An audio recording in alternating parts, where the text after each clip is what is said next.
Months of torrential rain have left fields submerged, saturated and sodden. Since November last year, nearly 20 inches of rain has fallen in Oxford alone, flooding fields, damaging winter crops and killing vital soil-dwelling animals and insects. Farmers are counting the costs of the recent heavy rain, strong winds and flash floods that have swept across many parts of the country. So what is the impact this will have on Oxford's farmers? In the last month alone, dairy farmers have seen their income plunge by 42%, whilst livestock farmers' incomes have as much as halved.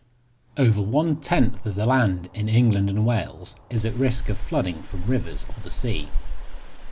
Floods are becoming more and more frequent and increasingly severe, and as global warming brings heavier rainfall and wetter winters, the extent of the damage can only get worse. I spoke with local farmer Peter Wardway, who told me of the effect the rain had had on his crops. Well, we're standing in a field of oilseed rape that was sown last September following winter wheat into the stubble. The crop started off okay, but then by the end of November the rain came down in earnest, and at that point washed quite a bit of it away.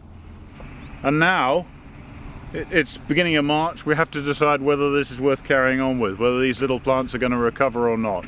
And at the moment it's touch and go. We may have to plough the whole thing up and start again, which will be a hell of a loss.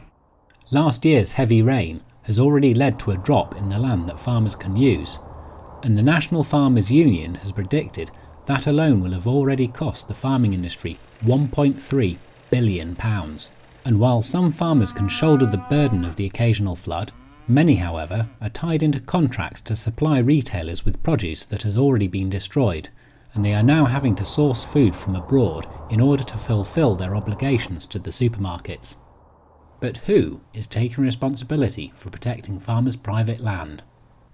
The Environment Agency say that farmers should be aware of the risk of flooding and plan ahead for the impact of climate change.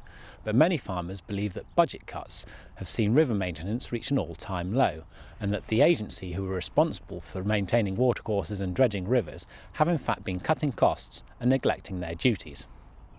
I think they could have done a lot more. I think they was very slow to react to the floods. Last autumn, the government announced that £120 million would be put towards flood defences, but with dredging typically costing in the region of up to £20,000 per kilometre, it is easy to see why authorities are more committed to looking for cheaper options. The farmers, however, are running out of options. There is no insurance for ruined crops and no compensation, leaving the question, is Britain's farming industry being hung out to dry? James Merson, Brookes TV News, Oxford.